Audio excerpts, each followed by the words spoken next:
Carens E V. Okay, Creta E V നമ്മൾ കണ്ടു.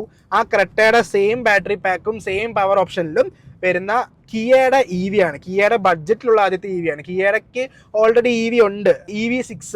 അത് 60 ലക്ഷം രൂപയ്ക്ക് ഇറക്കിയ വണ്ടി. അതൊന്നും ആരും അങ്ങനെയൊന്നും മേടിച്ചിട്ടൊന്നുമില്ല. പക്ഷേ ബഡ്ജറ്റിൽ കിയ ഇറക്കാൻ പോകുന്ന കിയയുടെ സ്വന്തം MPV എന്ന് വിശേഷിപ്പിക്കുന്ന ഒരു വണ്ടിയാണ് കാരൻസ് ഇ വി. ആ വണ്ടിയുടെ പ്രത്യേകത എന്താണെന്ന് ചോദിച്ചാൽ 7 സീറ്റർ ആയിരിക്കും, ചിലപ്പോൾ 6 സീറ്റർ ആയിരിക്കും, ക്യാപ്റ്റൻ സീറ്റൊക്കെ വെച്ചിട്ട്.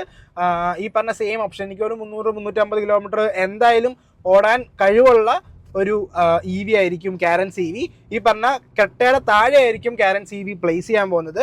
25-26 ലക്ഷം രൂപയ്ക്കകത്ത് നിങ്ങൾക്ക് കിട്ടാവുന്ന 7 സീറ്റർ 6 സീറ്റർ ഇ വി ആയിരിക്കും കാരൻസ് ഇ വി.